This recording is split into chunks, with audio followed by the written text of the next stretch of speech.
that there is a divine clock that goes on in heaven that can measure in a never-ending heaven. It's the idea that when you are in that realm of God, there is no time.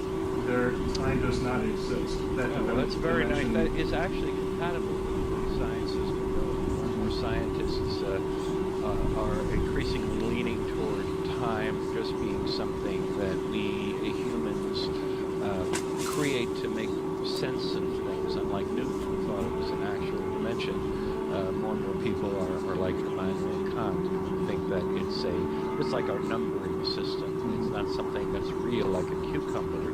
Nothing you can examine. Therefore, you certainly couldn't travel through it, and it doesn't have independent existence by itself. So what you're saying is actually more in keeping with the way science is going, that there really is no time in reality, in the underlying reality anyway. Yeah, and that's and thank you for that correction. I appreciate that. Because one of the things in theology we're always careful to distinguish is to emphasize that one of the things that I oftentimes see people who are trying to critique faith from a scientific standpoint, a mistake that I see them to make is that it eventually tries to make God one being within creation, and to constantly go back to that understanding that God is not a being. And it's something that is very hard for the human mind to grasp, of thinking of something, an entity that's not a being itself. And so I appreciate your correction in terms of the understanding of time. So thank you for that.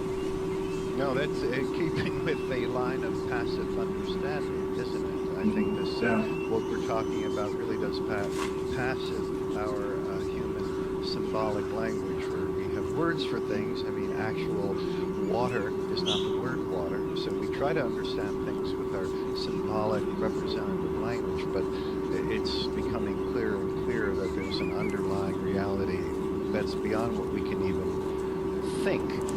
I think it's interesting you say that. A former classmate of mine from seminary, Father John Carchi, was just named rector of Mundelein Seminary. He was an astrophysicist who received his PhD from the University of Chicago. And for me at that time, being that I was just an infant at that point of trying to understand intellectually this relationship between faith and science, I had a conversation with him, being that here's an interesting guy. He's an astrophysicist, but also studying to be a priest. How do those two work for him? And precisely to your point, when I was all curious about, how does he see this all fit together?